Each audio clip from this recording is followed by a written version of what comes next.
go. It's beginning to look a lot like Christmas.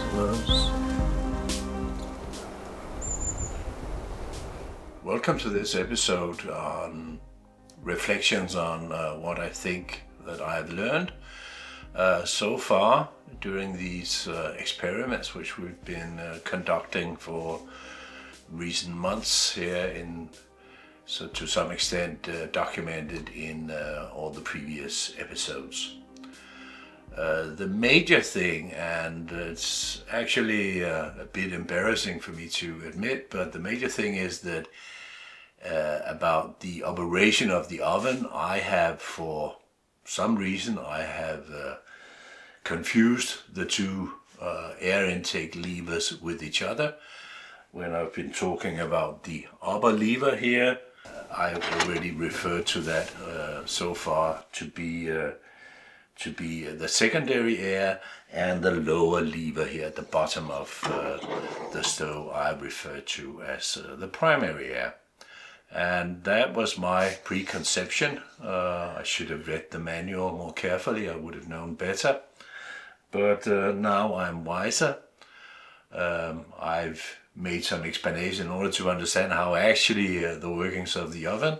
I've made some footage explaining the interior and how the incoming air moves into the fire and how the exhaust gases move around the oven and leaves it again. So the internal combustion route, one might call it, to understand how this works. The misunderstanding is that normally the secondary air is the intake here by the window, but here is the other way around. It's the primary air is actually taken in here by the window, and that is a little bit unusual, I would still maintain, but of course it's completely my mistake, and I should have known better. Many times when I've loaded in some new firewood and opened the air here on the upper lever, it should have been quite obvious actually, because you see the air coming in from below, from the bottom of the fire, which is where the primary air is inserted.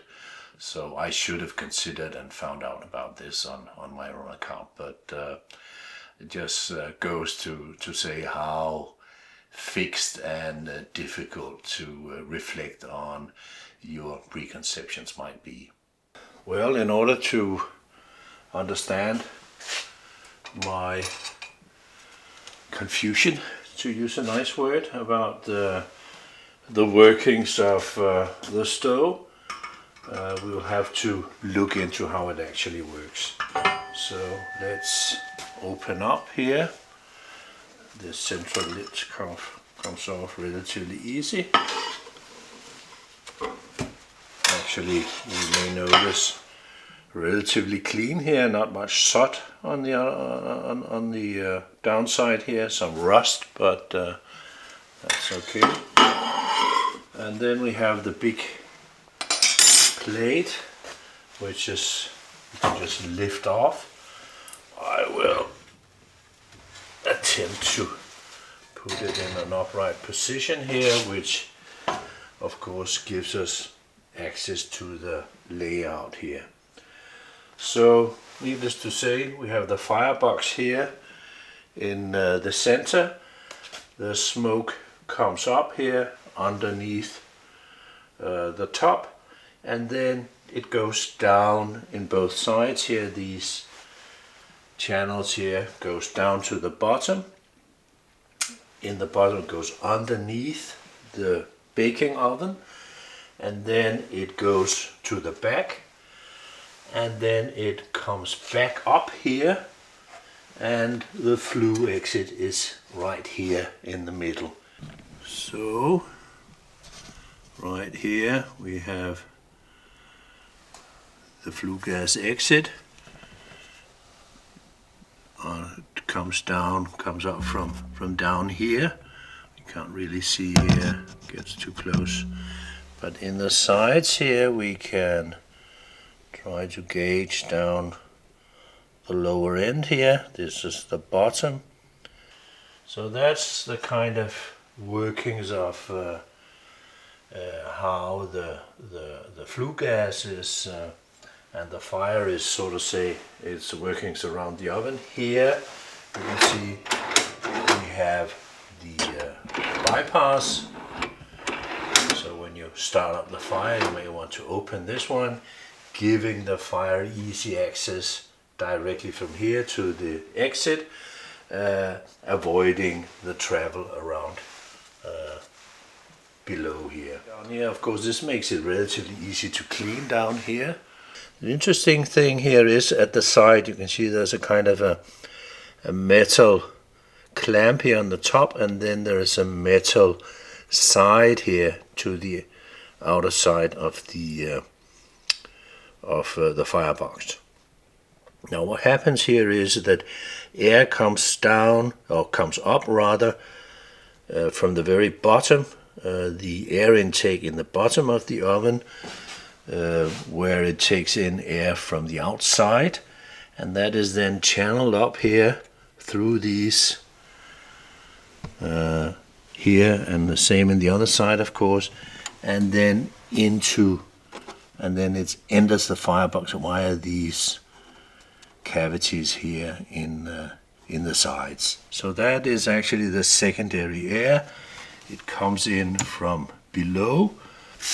Then we have some holes here in the top, and that seems to be fed from the sides here.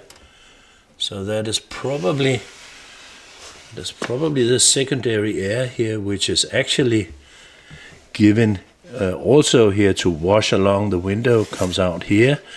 I can feel down here that underneath here there is a canal which seems to be linked to these ducts here along the sides. So it seems that air comes out from these holes here, which is also, so to say, the secondary air, which is a normal function of secondary air, is that, well, it's the air which isn't the primary air, you might say. Some modern stoves, though, also have a third air intake, which is kind of a secondary or third combustion.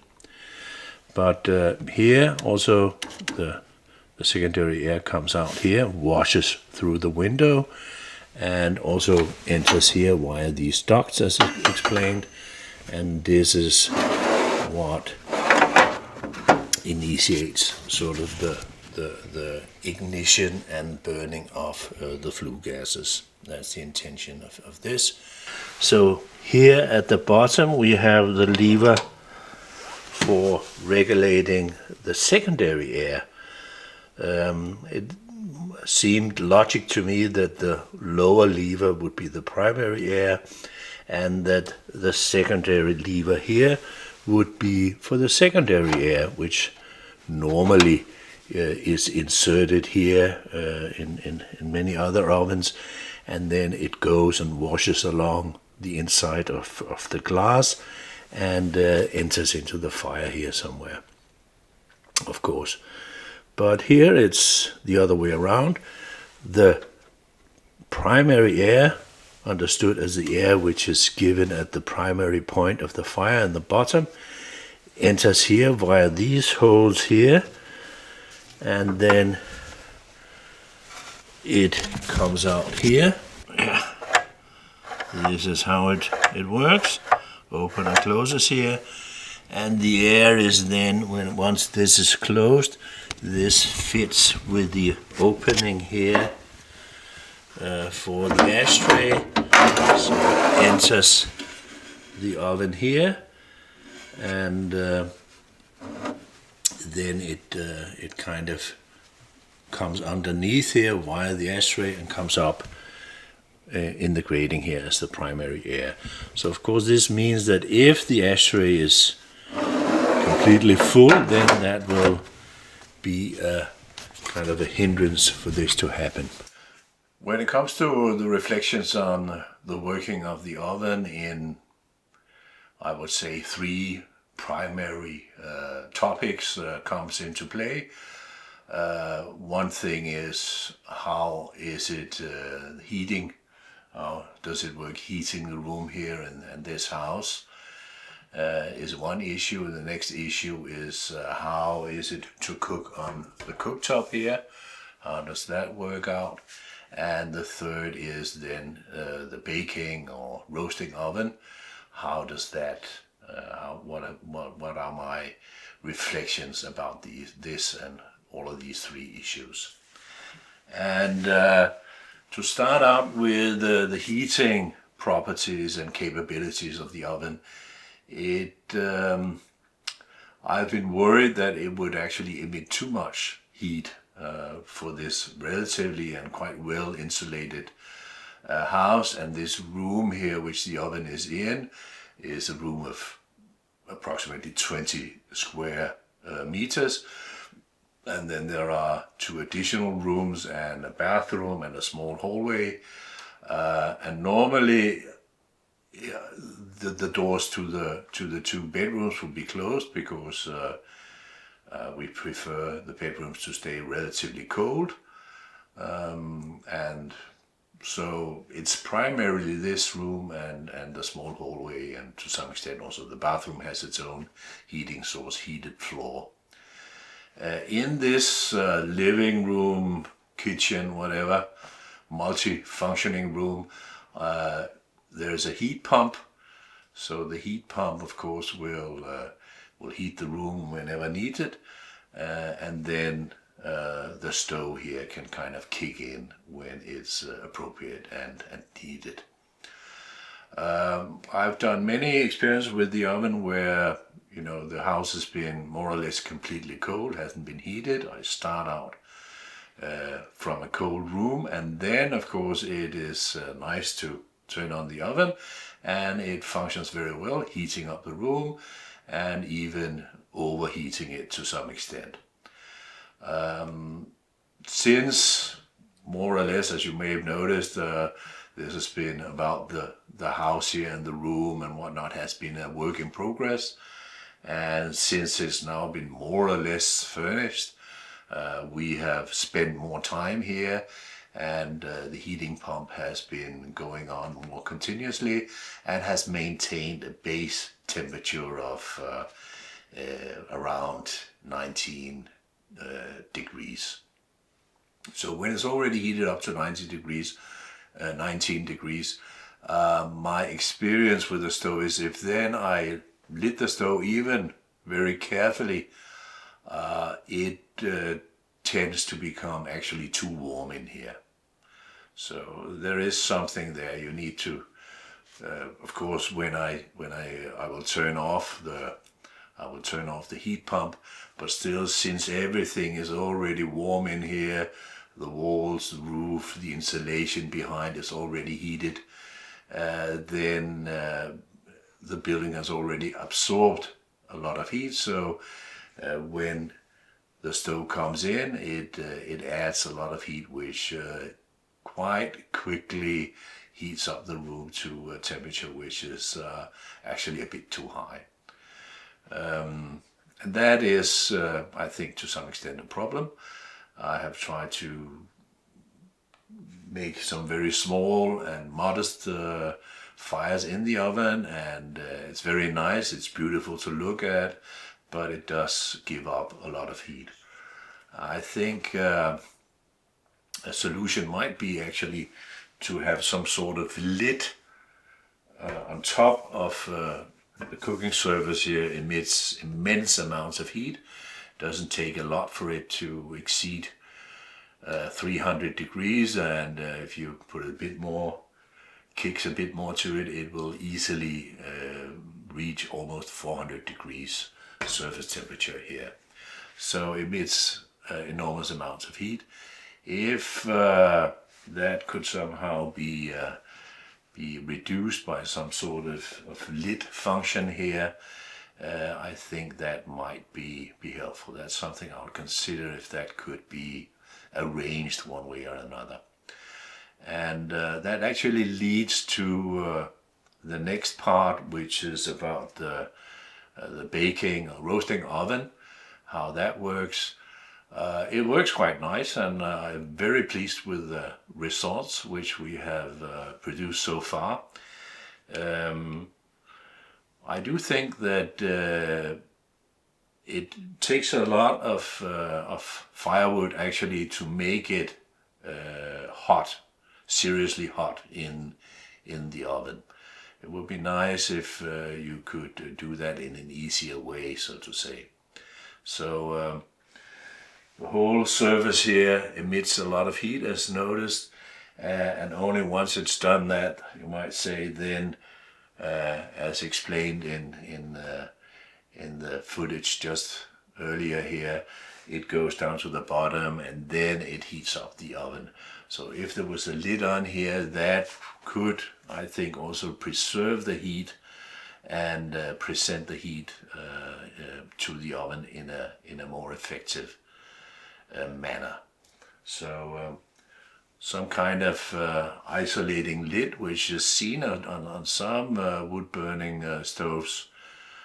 These British ones, Ironheart and Agar and so on, they have these big round or square lids which can be closed down on the surface here to retain the heat, save the heat, and so that regulate the heat, you might say. So that is something to consider. Also, returning to the issue of using the cooking top here, since the firebox is in the middle here, of course most of it becomes quite hot. Of course here the center is the hottest, and then it becomes colder to the sides and the corners, and the coldest in the back.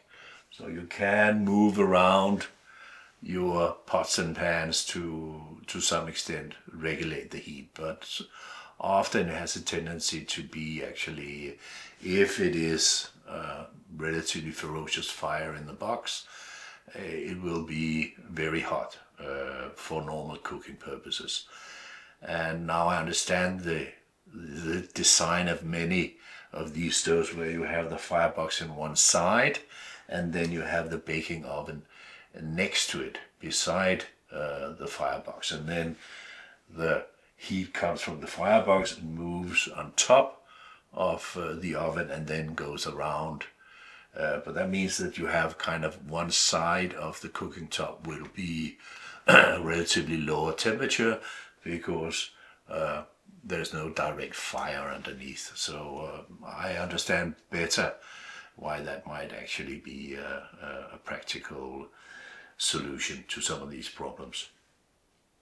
So the oven, that produces very nice results. Would be nice if it was easier to make it hotter, you might say. It becomes very hot on the surfaces, and I think I have a lot to learn about how to use this, and when and how and so on and so forth it is hot, and in what manner, and how the surface temperatures translate to normal. I still haven't tried to bake bread or anything of that sort in the oven. I think that might be interesting to learn something about how it works compared to a normal electrical oven. So that's the heating property, the cooking property, and also the oven property of the furnace here, how that works and what my considerations are at this point in time. I think it's a very, very nice oven. You can easily maintain a clean combustion even with a very modest fire in the box, and but still it has a tendency, once the room is already hot, to, even though here now in Denmark we have just around 0 and freezing temperatures most of the time, for the time being, certainly late December. So that is a bit worrying, because you do want to use the oven not around the year, certainly not in the summertime, but still it is a problem when it becomes that. It does emit a bit too much heat actually. So that's something I will have to deal with one way or another. I do have plans for an addition to this house.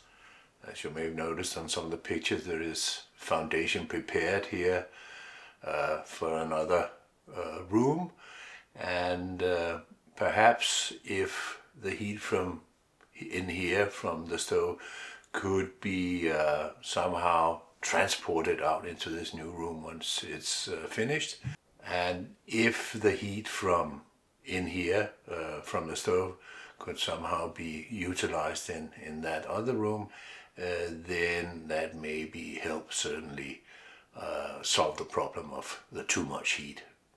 So I hope that'll be done during the winter here, and then we'll know somehow next winter perhaps whether this plan will whether that'll come to fruition. So that is one hope that I have to how this may be mediated. There is a door, and of course the door can be opened, and then the heat would go out there somehow. Maybe some kind of propeller or other device could aid in this endeavor. So I hope that you've found it interesting so far, and may want to hang along as more episodes will follow. Thank you.